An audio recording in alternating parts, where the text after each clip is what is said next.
5 on your health this morning, a back-to-school checklist, this time from a pediatrician. Here she is, Dr. Vandana Madhavan. Good morning to you. She is a clinical director of pediatric infectious disease at Mass General Brigham for Children. Doc, it's not all about backpacks and books. Good morning. How are you? Good morning. Thank you. How are you? I'm good. Let's talk about this. Let's start with the vaccines. You may not think of this, but for parents, there is a long list of recommended shots and some more important than others. Let's say for kindergartners, who should get theirs? What must they get? Absolutely. And just a reminder that here in Massachusetts, we're part of the Northeast Public Health Collaborative, and we're following recommendations for the American Academy of Pediatrics.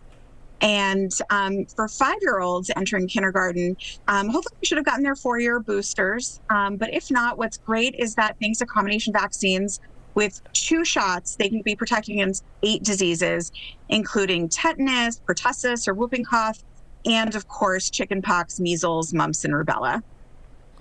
As you know, the U.S. is in the middle of a record-breaking year for the measles. States such as South Carolina and Utah, they've seen hundreds of cases already. But so far, Massachusetts has only had 2. Do you think that will change? I hope not, but certainly after summer travel, everyone coming back from travel both abroad and within the U.S., and then coming into close, quarters here in school, there's always the possibility for measles outbreaks.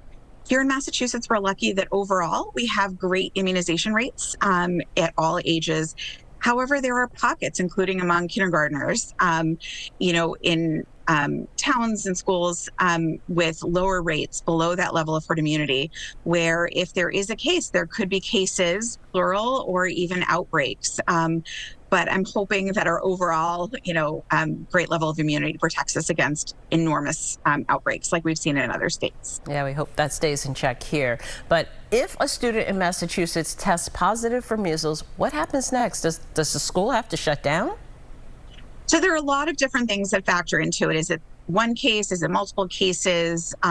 Was the student actually exposed within the school or outside the school? And it depends on the immunization status of those involved. Are they able to get a post-exposure vaccine for some protection, or are they unable to get the vaccine because of underlying health issues? And so it really is a case-by-case situation, but it could be really disruptive if there are multiple cases in a school and multiple students who aren't fully protected. It could be disruptive with a lot of absences for up to 3 weeks during that quarantine period.